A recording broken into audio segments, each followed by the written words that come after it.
ያጠለቅሽው ቀሚስ የለበስሽው ሸማ ያጠለቅሽው ቀሚስ የለበስሽው ሸማ ከላይም ከታችም ከገላሽ ተስማማ። ስለ ታላቅ የሙዚቃ ሰው ዛሬ ልናስታውሳችሁ ወደናል። ብዙዎች በሰከነውና በበሰለው አዘያዚያሙ መልእክቱ እንዲሁም ያልተቀባባ ተፈጥሯዊ ድምፁ አድናቆትን ይቸሩታል። ምንም እንኳን በተለየ ጊዜያት በራሱ ምክንያቶች ጥቂት ለማይባል ጊዜያት ከአድናቂዎቹ ቢርቅም ያለው ተወዳጅነትና ተፈላጊነት ግን ይብሱኑ እየጨመረ እየተናፈቀ የተጠበቀ ድምፃዊ ነው ቴዎድሮስ ታደሰ። አንቺ ሰው ለመንገድ ተሽከረከሪያለሽ አንቺ ሰው ለመንገድ ተሽከረከሪያለሽ የትም አትሄጂ የትም ትቀሪያለሽ። ቴዎድሮስ ታደሰ በ1977 ዓ.ም ነበረ የመጀመሪያ ካሴቱን ለአድናቂዎቹ ያደረሰው። ሉባንጃዬ ብሎ ሰየመው። ሁለተኛው አልበሙ ደግሞ እየቆረቆረኝ፣ ሶስተኛ፣ አራተኛ እያለ እስከ 6 ዘልቋል። እዚህ ሀገር በነበረበት ሰዓት ማለት ነው። ከዚህ ሀገር ከወጣ በኋላ ደግሞ በ1989 ዝምታ የተሰኘ 7ኛ አልበሙን ለአድማጭ ጆሮ አድርሷል። ሁሉንም አልበሞች አንዴ ከሮሃ ባንድ አንዴ ደግሞ ከኢትዮ ስታር ባንድ ጋር በመሆን ነበረ የሚሰራቸው።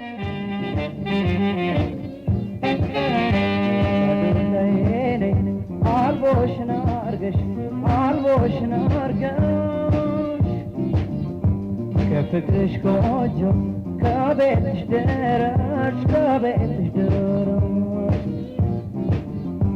ወባለም ነይ አልቦሽና አርገሽ አልቦሽና አርገሽ ቁም ነገር ላንቺ አለመና አብራሽ አለመና። ቴዎድሮስ ታደሰ ምናልባት ከሀገር ከመውጣቱ በፊት ለመጨረሻ ጊዜ የተጫወተው እዚህ መድረክ ላይ ይመስለኛል። በ1983 ከነ ጌታቸው ጋዲሳና ከሌሎች በርካታ ድምፃውያን ጋር በመሆን በታማኝ በየነ መድረክ መሪነት ያቀረቡት ስለ ሀገር ፍቅር ያዜሙት ሙዚቃ ነው።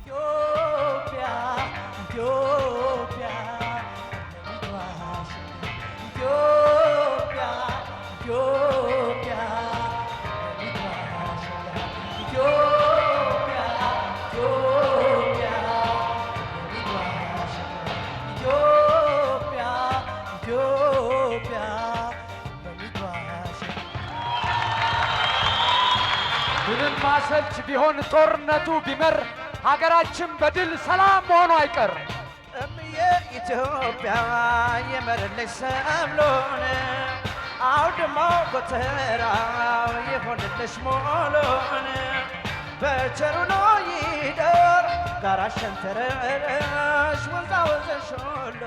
ከ16 ዓመት ቆይታ በኋላ ነበረ በ1999 ነሐሴ 27 በድጋሚ የሀገሩን አፈር የረገጠው። በወቅቱ ለቴዎድሮስ ታደሰ አቀባበል ለማድረግ ጋዜጠኞች፣ ወዳጆቹና አድናቂዎቹም ተገኝተው ነበረ።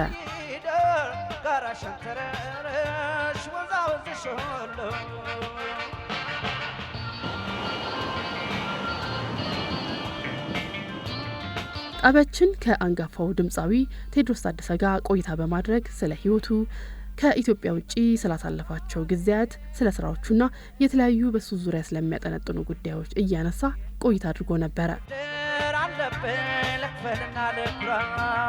ክብርሽ ከፍ ይበል ከሰላምሽ ጋራ። ህዝቡ በእውነት ያደረገልኝ አቀባበል እኔ በጭራሽ በጭንቅላቴ ውስጥ እሜድም አልነበርም፣ አስቤውም አልሜውም አላውቅም። በተለይ ድሮ ስለወጣሁኝ የነበረውን ሁኔታ ከሰው አፍ ከሚነገረው በስተቀር ካላየሁኝ ለማወቅ በጣም አስቸጋሪ ነበርና ያየሁት ነገር በሙሉ በጣም በጣም አስገራሚ ሆኖ ነው ያገኘሁት።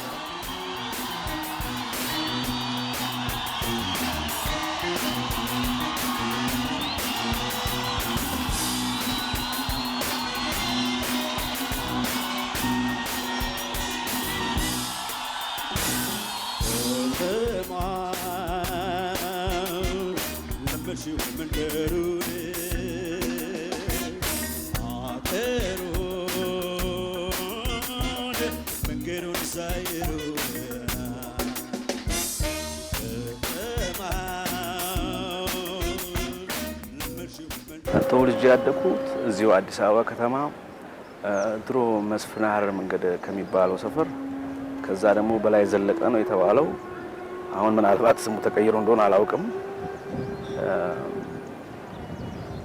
የተማርኩት አንደኛ ደረጃ ከወይዘሮ ቀለሞ ትምህርት ቤት ይባላል ወደ መስፍን ሀረር ላይ ከዛ ደግሞ ኢትዮጵያ ትቅደም ተብሎ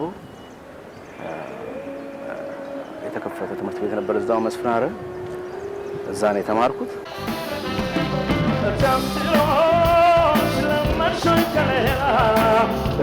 ከሌላ ለመርሶይ ከሌላ አብሮም እንዳልበላ ለመርሶይ ተመቸሽ ከረምሶይ ተስማምቶሽ ከሌላ ለመርሶይ ከሌላ ሰው እንደ ፍላጎቱ እንደ ዝንባሌው በህይወት ጎዳና ላይ ተጉዞ አንድ የሆነ ቦታ ላይ ይደርሳል። ሁሉም ግን አንድ መነሻ ቦታ አለው። የድምፃዊ ቴዎድሮስ ታደሰ መነሻ በመንፈሳዊ ህይወት ውስጥ ያገኘው ልምድ ነው። አሁን ወዳለበት ማንነቱ ለማምራት እርሾ የሆነው መንፈሳዊ የሆነ የሬዲዮ ትምህርት ነበር ብስራተ ወንጌል የሚባል እና አቶ ሰለሞን ይባሉ ነበር እሳቸው ያው የመጽሐፍ ቅዱስ ትምህርት ያስተምራሉ ከዛ ደግሞ መዝሙር ይዘመራል እነሱን መዝሙሩ ነው የሚሰበል ለማንኛውም ግን ትምህርቱም አለና ከዛ ነው እንግዲህ የምንነሳው ከዛ ደግሞ ቤተ ክህነት ነው ያው ቤተክርስቲያን ውስጥ ገብቶ እንትን ውስጥ ባይሆንም መቅደስ ውስጥ ባይሆንም መዘምራን የሚባሉ አሉ ከነሱ ጋር ተሳትፎ አድርጌያለሁ ብዙ እነዛ ናቸው እንግዲህ መነሻዎች ታደሰ የሚለውን ስም በአድናቂያን ልብ ውስጥ ከማስቀመጡና በራሱ ስራዎች ከመምጣቱ አስቀድሞ በሙዚቃ ህይወት ውስጥ እንደ መነሻ የሆኑት ጆሮውንም ጉሮሮውንም የገራባቸው አንጋፋ ድምፃውያን ነበሩ። መጀመሪያ የሰማሁት መልካሙ ተበጀን ነው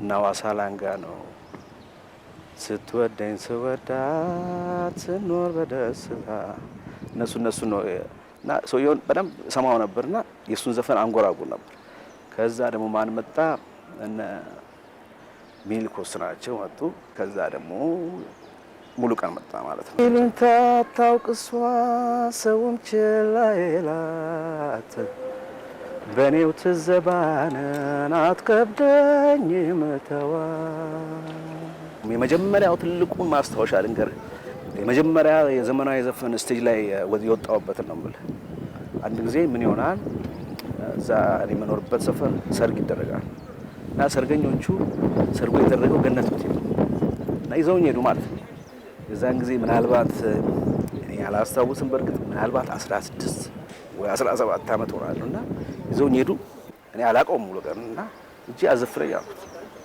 መስፈን ፈልጋለሁ አንተ አለኛ ሰጠኝ ማይክሮፎን አቀለጥኩት ነው ማለት ከዛ ሰው ሁሉ ተነስቶ በቃ ብር ይሄ ሸሚዜ እንደዚህ እስከሚወጣ ድረስ ብር ተሸለምኩኝ ያቺ የመጀመሪያዋ በቃ ማይክሮፎን ያስኩባት ዋሳ መገና አለች ማለት ነው እና በጣም ደስ ብሎኝ ደንግጬ እንደውም ሰርጉን ሳልጨርስ ወደ ቤት ሄድኩ ማለት ነው ወባለም ነይኔ አልቦሽና አርገሽ ቁም ነገር ላንቺ አለና አብራሽ ለእመኖሽ ቆንጆ ሙዚቃ በሆይ ሆይታ የሚደገፍ በርዝመቱ የሚለካ አይደለም ይላል። በ3 ደቂቃ ውስጥ ጥሩ መልእክት ማስተላለፍ ይቻላል 7 ደቂቃ የረዘመ አሰልቺ ሙዚቃ ከማቅረብ ማለት ነውና በተቻለ መጠን አሁን ሙዚቃው ላይ ብቻ ሳይሆን መልእክቱ ላይ ማተኮር የሚገባውን ይመስለኛል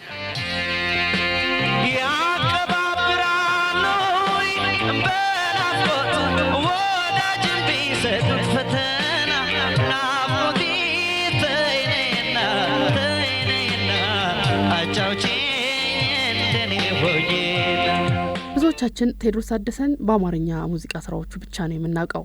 ነገር ግን እንደነ አለማየሁ እሸቴ እንደነ ነጻነት መለሰ ሁሉ እሱም የእንግሊዘኛ ሙዚቃዎችን አልፎ አልፎ በመድረክ ላይ ይጫወት ነበር። የፈረንጅኛውንም አፍ ሁሉ ሞካክረናል።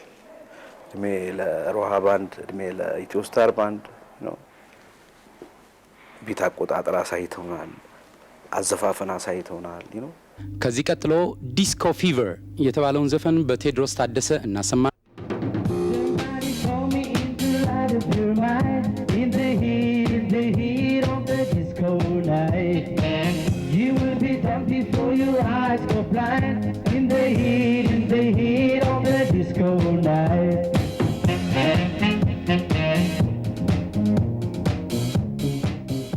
ቴዎድሮስ ታደሰ ህይወትን ቀለል አድርጎ የሚያይ ሰው ነው። መጨናነቅ በሱ ዘንድ ቦታ የለውም። በቃ ለመዝናናት ቀለል ያለ የህይወት መንገድን ነው የሚከተለው። እኔን የሚያዝናናኝ ብዙ ጊዜ ጸጥታ ስለ ንትርክ መግባባት እንጂ አለመግባባት የሚታይበት አካባቢ መሄድ አልፈልግም። በተለይ ደግሞ ሰዎች የማይተዛዘኑበት አካባቢ መሄድ አልፈልግም። እኔን የሚያዝናናኝ ዳልኩ ለስለስ ያለ ሙዚቃ፣ ለስለስ ያለ ንግግር፣ ምንድነው ደግሞ ቅን አስተሳሰብ እና ሙዚቃዎቹን ስናስብ ቀድሞ ወደ አእምሯችን የሚመጣው ስለ ሀገር ፍቅር ያዜሟቸው ሙዚቃዎች ናቸው። እምዬ ኢትዮጵያ አንቺ ሀገር እንዴት ነሽ ከሚሉት ጀምረን ያኔ ከረጅም ጊዜ ቆይታ በኋላ ወደ ሀገሩ ሲመጣ በነበረው ቆይታ ስለ ኢትዮጵያዊነት የነበረውን ስሜቱን በዚህ መልኩ ነበር የገለጸው። ኢትዮጵያዊነት የተለየ ነገር ነው የሚመስለኝ እኔ ከሌላው የውጭ ሀገር ዜጋ ጋር አሁን ለውበት ሀገር ነው እና በጣም የሚያስደንቅና የሚያኮራ ታሪክ ያላት ኢትዮጵያ ነችና ኢትዮጵያዊነት እንዲህ በቀላሉ እኔ እንደምዘረዝረው አይነት አይደለም። ይመስከር አካሌ ጉያሻ ደረጀ የእናትነት ጣምሽ ውለታሽ አበጀው በማጀት ሾተት በጤፍሽ እንጀራ በማር በወለላሽ በጓሮ ሸንኮራን ብድር አለብኝ ልክፈልና ልኩራ ክብርሽ ከፍ ይበል ከሰላምሽ ጋራ። ወደድንም ጠላንም አንዳችን ለአንዳችን የሚኖረን አመለካከት ህይወታችንን ሊያቀለው ወይም ሊያከብደው ይችላል። ከምንሰነዝራቸው አስተያየቶች ጀምሮ ቃላት እጅግ ኃይል አላቸው። ሰዎችን በጥሩና ቅን በሆኑ ቃላት ማከም እንዲሁም በጠማማ ቃላት ደግሞ ማሳመም እንችላለን። ሞራል የመሰጣጣት ኢንኮሬጅ እንጂ ዲስከሬጅ ሳይሆን ሰውን ከፍ ማድረግ ሞራሉ ማንኛውም ሰው የወደቀም ሰው የታመመም ሰው ቢሆን ቢታመም አልታመምክም ትድናለህ፣ ተስፋ አለ፣ ቢከስርም ነገ ታገኛለህ። ፕሮግራማችንን ከማብቃታችን በፊት አንድ ነገር እንበል። ድምፃዊ ቴዎድሮስ ታደሰ ከ36 ዓመታት በላይ በዘለቀው የሙዚቃ ስራው በጣም በርካታ አድናቂያን ያለው ድምፁ እንደ ወይን እያደረ የተወደደ የዘለቀ አንጋፋ የኪነ ጥበብ ሰው ነው። ሰሞኑን በማህበራዊ ትስስር ገጾች ላይ ያጋጠመው ችግር እንዳለ በመናገር ብዙም በመረጃ ያልተደገፉ አሉባልታዎች ሲደመጡ ነበር። አዎ ቴዎድሮስ ታደሰም ሰው ነው። ሰው ደግሞ በዚች ምድር ላይ ሲኖር በብዙ ተቃርኖዎች ውስጥ ማለፉ ግድ ነው። ችግር አጋጥሞት ሊሆን ይችላል። በአዲስ አበባ የባህል ኪነ ጥበባትና ቱሪዝም ቢሮ የኪነ ጥበብ ዘርፍ ምክትል ቢሮ ኃላፊ የሆነው ሰርጸ ፍሬ ስብሐት በፌስቡክ ገጹ ላይ እንዲህ ብሏል። ምንም የተወሳሰበ ነገር ውስጥ መግባት አያስፈልግም። የምንወደው ታላቅ ድምፃዊያችን የደረሰበትን የህይወት መስመር መዛነፍ እያጋነኑ ጉድጉድ ማለትም የተገባ አይደለም። ቴዎድሮስ ታደሰ ወደ ሀገሩ ቢመጣና በሚወደው ህዝብ መሃል ቢሆን ያለማንም ድጋፍ ሙያው ብቻ ያኖረዋል። አሁን መረባረብ ያለብን ወደሚወዳት ሀገሩ እንዲመጣ በማድረግ ብቻ ሊሆን ይገባል። ቴዎድሮስ ታደሰ ትርጉም ያለው የሙዚቃ ሰው ነው። ጥበበኝነቱ ተወዳዳሪ የማይገኝለት ታላቅ ሰው ነው። 3 ትውልድ በእርሱ የድምፅ አምሳያ ሲፈጠር ማየት የቻለ ህያው የድምፃዊነት መማሪያ ፊደል ነው። ያዜመላት ሀገሩ የምትናፍቀው ክብሩ በሀገሩ የሆነ ታላቅ ድምፃዊ ነውና ጊዜ አንፍች፣ ተረባርበን ለሀገሩ እናብቃው ተማጽኖዬ ነው። ቀጠል አድርጎም ተወዳጁን ድምፃዊ ቴዎድሮስ ታደሰን ለሀገሩ ለማብቃት ከሙያ ጓደኞቹ ከቤተሰቦቹና በቅርብ ካሉ ወዳጆቹ ጋር በመነጋገር በቅርቡ ውጤቱ የሚታይ እንቅስቃሴ እያደረግን ነው። ወዳጆች ላሳያችሁ ትርብርብና ቀናነት ከልብ አመሰግናለሁ። አለኩኝ ያልኩኝ ዘመድ ጎረቤቱ እኔስ ካንቺ ባለኝ ቀንና ሌሊቱ አለኩኝ ያልኩኝ ዘመድ ጎረቤቱ እኔስ ካንቺ ባለኝ እኛም ለዚህ አንጋፋ የጥበብ ሰው መልካም ምኞታችንን ነው መግለጽ የምንወደው። ሁሉም በጊዜ ይፈታል። ወደሚወዳት ሀገሩ በሰላምና በጤና ገብቶ ከሱ ከቤተሰቦቹና ወዳጅ ዘመዶቹ ጋር ሆነን በሌላ ፕሮግራም ለመመለስ ያብቃን። ላይ